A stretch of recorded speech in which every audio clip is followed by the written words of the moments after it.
Saan kayo? Itong dalawa muna dito. Si Junjun maggagawa ng frame ng lamesa.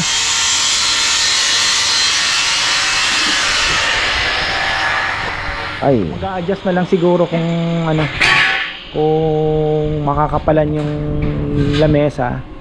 Basta yung top.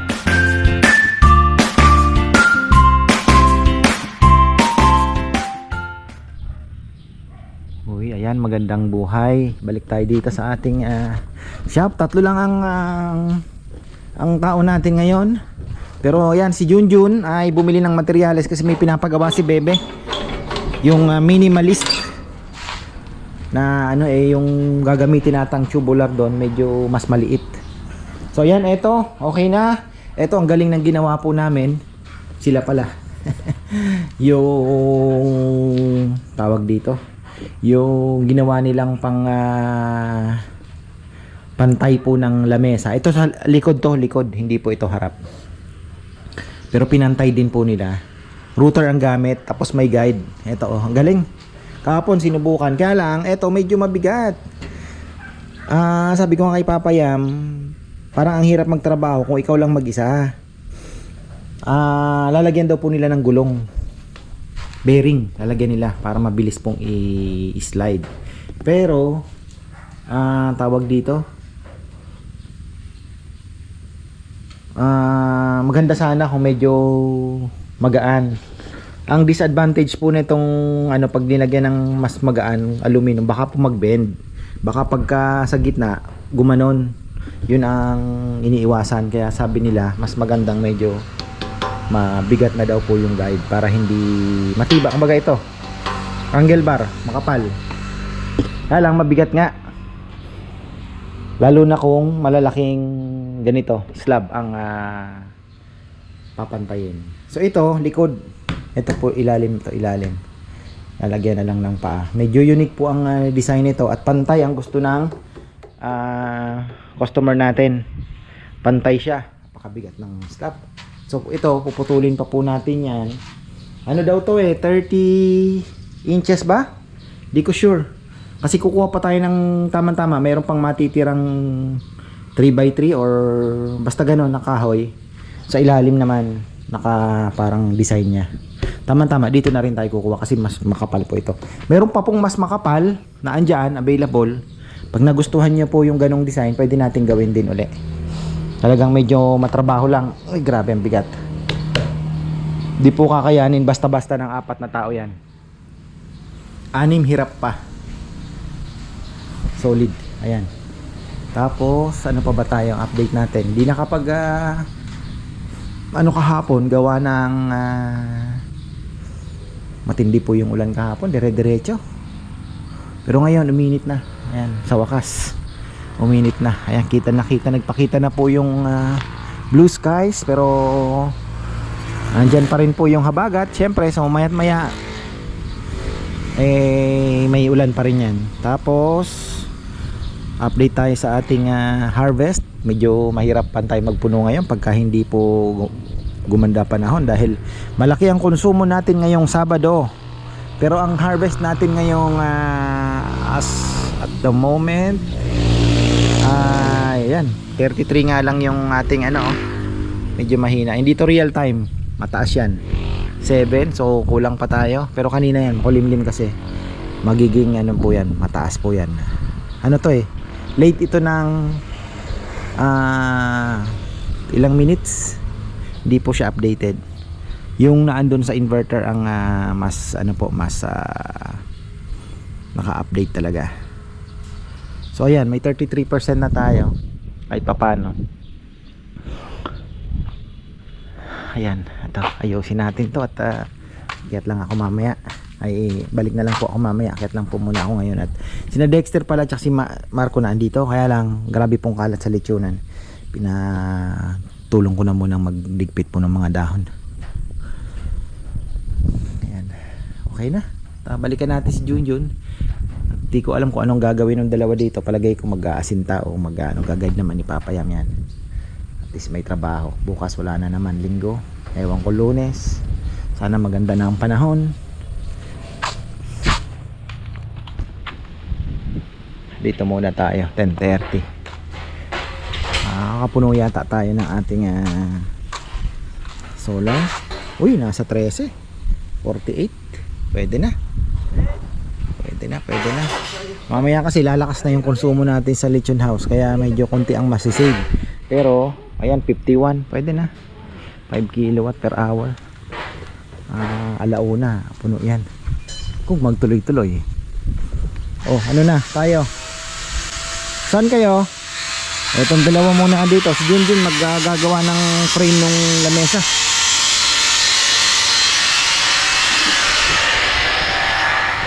Ay, ayan. Asinta naman to? Okay. Mga tatlo yan. Ilang hollow blocks? Tatlo? 4 yan. Ay, di na pala. Dire-diretso na pala to, no? So, ano nga pala to? Hollow blocks nga pala ang likod nito. So, ayan pa. Mahaba-haba pa pong trabaho to. Yun yung sinasabi ko. Gusto ni Papa Yam, ano na? Hollow blocks na.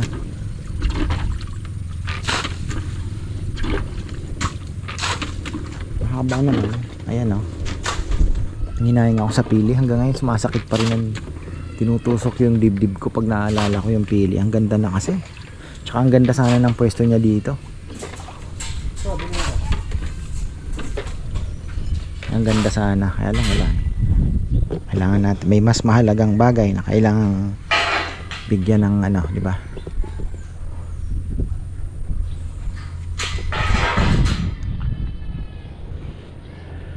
Oh, may umiiyak na namang bata. Bigat-bigat pala trabaho nyo ngayon, ano? O yung ano yan, bote ng coke? Na? Saan ba?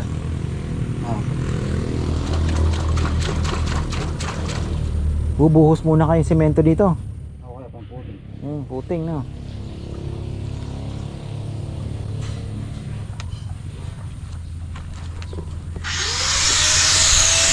Ito, gagawa natin ng ano to, pinaka ano. Tapos ito, ganito na lang. Sana yung pangkape nila. May binili si Bebeng ito, may tubig na, okay na.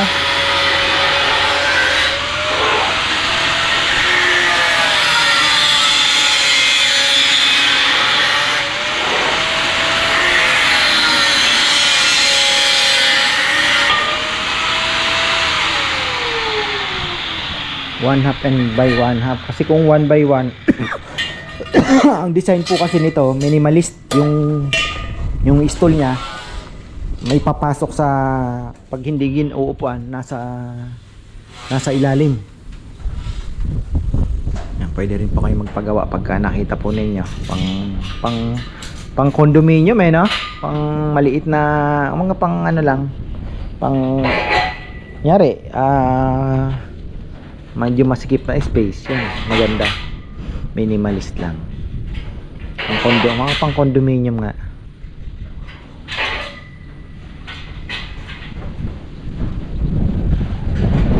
Kung pang dalawang tao lang pwede na. Dining.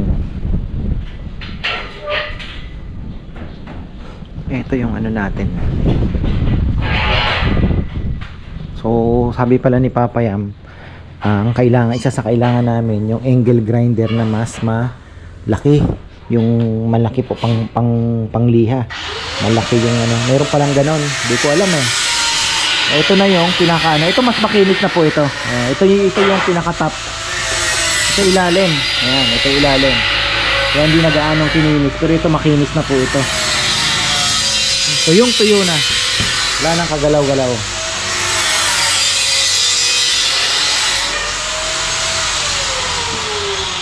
Lapad. Mas malapad yung isa nito. Ano niya, halos kapisngi niya. Sing lapad din pala nito, yung isa. Bali, 3 po ito. Ngayon, kung magustuhan, sabi ko nga, kung magustuhan, pwede tayong gumawa uli ng ganun uli. Ganito uli. Baka may katipuhan po ninyo. Ano yan, wala hindi yan live edge.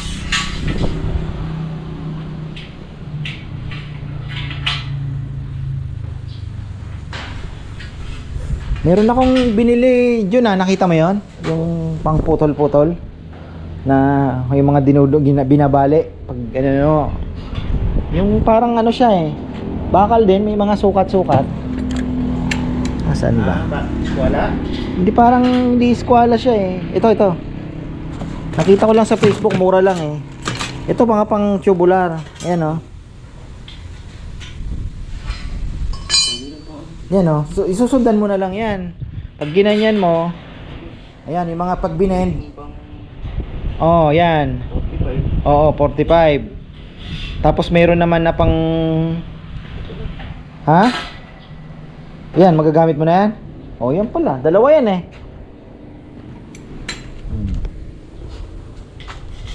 Ang mas maganda, no? Oh.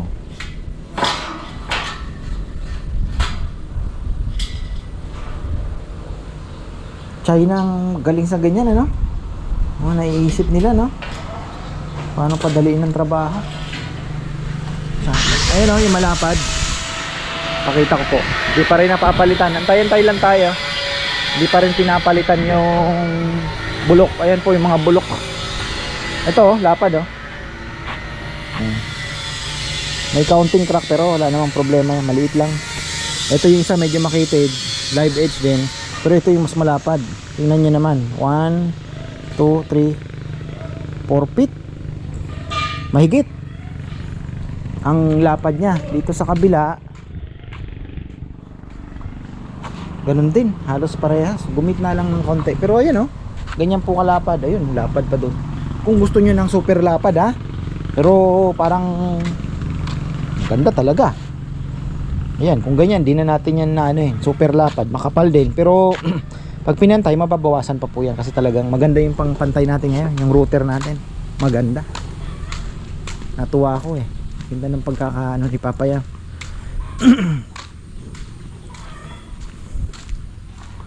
Gusto niyo po yun. Rustic na rustic ang dating. Tinatawag si Junjun. Ano pa? So mukhang may masamakit na naman ang tuhod ata. Medyo, Marco, medyo masama na naman ang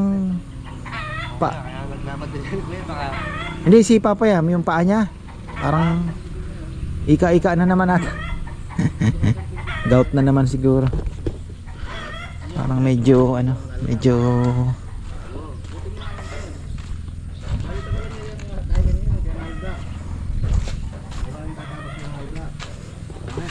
ganda na init. Buti na lang pinagbigyan tayo. Buti na lang pinagbigyan tayo. Wow. Itang katuki. Dati pakakalagan yun. Itong kabilang lupa 1 hectare din yan. Kinaati dyan. Sayang nga hindi nagagamit kasi alam mo naman yung palay ngayon. Tapos yung patubig nito ay dati may dati dyan may malakas yung tubig sa likod. Dito nakakakuha pa kasi medyo pa siya eh, malidiskartehan mo yung tubig. Kaya lang ngayon dahil wala na rin yung tubig sa likod, mahirap kasi itong lupang to sala sa init, sala sa lamig. Pagka dry talaga siya. Pag wet season naman, putik naman. So pwede siya pag tag-ulan, pero kakailanganin pa rin ng tubig. Malakas po sa kuryente. Parang matatalo ka pa din eh. Tapos matatapat pa, bababa presyo. Pero sayang. Kaya lang ako, iniisip ko rin kung ano ang pwedeng gawin. Hirap din eh. 'Di ba? Magtatanim ka ng papaya, matay din pag tag-ulan. Lulubog din. Putik eh. Talbos naman ng kamote, maganda sana. Kaya lang, syempre, ganun din. Magugulay ka, ganun din. Ayun, mga... Doon po. May mga bisita na tayo. Buhay naman, oh. Sabat pa ito. Lali ta. Dua. Yan taga lang yung kay. Ano tibay ta? Ano daw? Okay na daw. Okay na. Ha? Okay na. Magsusutin mo na po. trabaho pa to, mga butin tayo isang buwan dito. Pero ang ginaganda, may nagagawa pa rin naman po kahit papanong furniture. Kasi ayan trusses, bubong, siyempre installation ng kuryente na naman, Nakapila na ako. Mga nang pag-aasinta, pag-flooring. Medyo matagal pa. Pero luluwag na tayo pagka luluwag na po tayo pagka naayos na to. Ay, pumasok na. Oh. Ito na TNT ready naman na pipinturahan pala to na itim na Spray na lang para maganda Ganda, ibang ng spray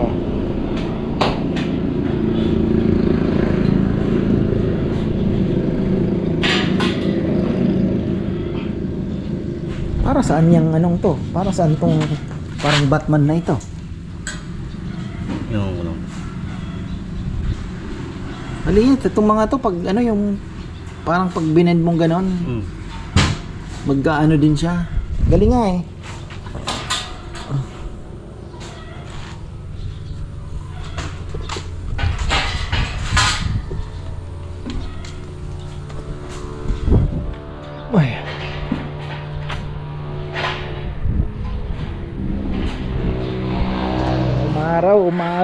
Umaraw, nalungkot yung avocado. Yung mga lang naman, dulo. Pero sana hindi naman po magtuloy-tuloy. Yan na, masun pala ngayon si Dexter Ay, kumain naman ng lechon yan, kaya kayang-kaya niya. Baka puro paan na naman dinala ni Rizal sa'yo.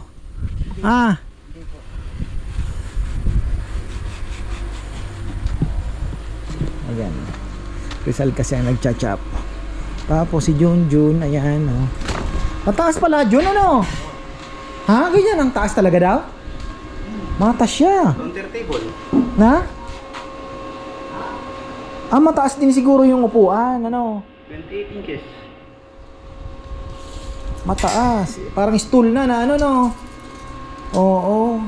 Standard, lang, 18. Oo. Mataas. Sa picture kasi parang hindi, parang counter na, yan po yung upuan,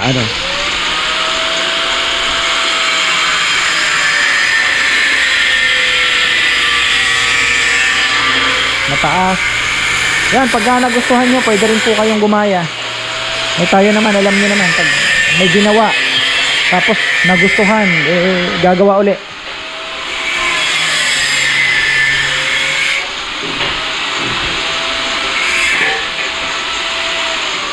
Nakabigay yung niyan, yung lahat ng sukat.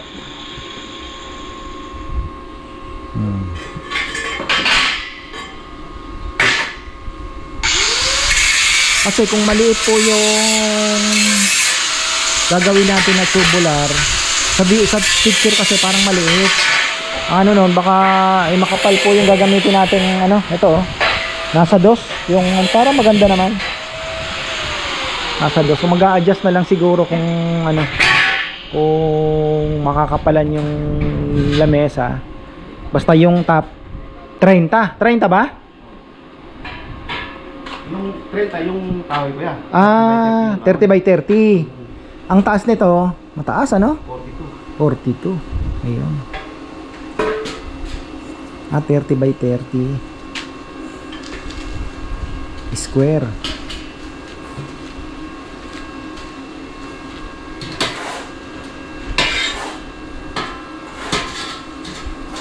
Yan ang pagbakal, medyo mas matrabaho compare po sa ang ganito kunyari ang gusto po ninyo bakal, maganda din naman ang bakal, pero ang bakal parang mas matrabaho po siya. Yung naman, yung kahoy naman dire-diretso trabaho. Kasi puputol, welding, tapos mamasilyahin pa yan yung bakal para mas kumapit yung pintura. Tapos yung mga pinag-weldingan, lalagyan pa ng masilya.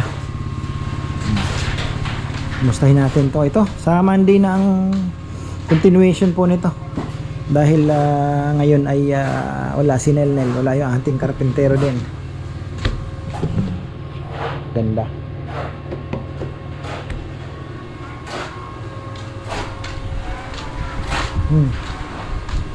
Galing lang ako ng lechonan. Ang oras ay puno na. Okay na tayo. Yung battery natin nakapuno naman, awa ng Diyos, kahit medyo papalya-palya.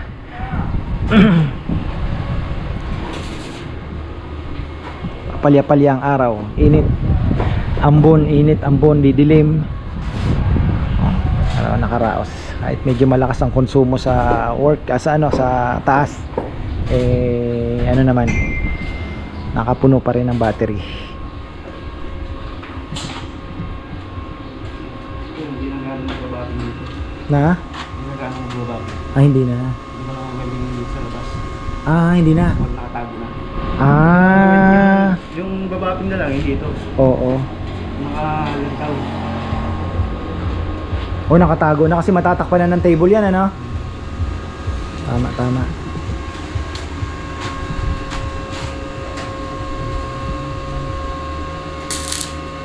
So bali parang ipapatong lang yan yung kahoy dyan.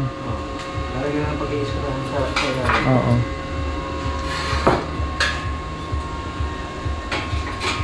Minimalist yan. Tapos yung upuan sa ilalim papasok. So bali parang wala siyang magiging brace sa kabila, no? Sa kabilang side, ano? Wala siyang brace. dito sa gitna.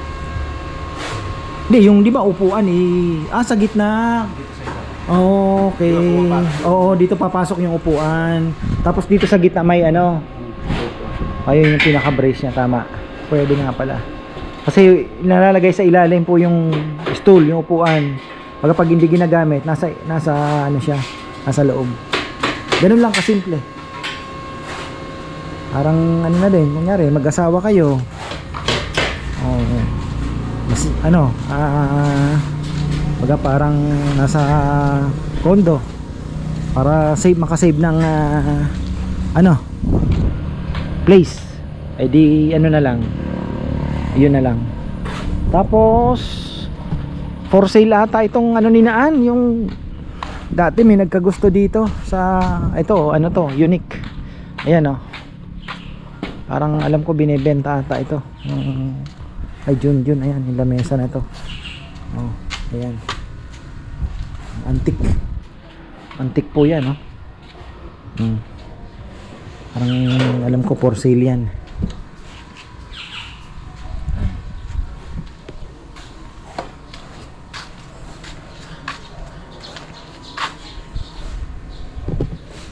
Okay na tayo. So papakain pa ako ng bibi doon. Tapos pahinga na tayo. So ayan, marami pong salamat. At least may trabaho pa rin.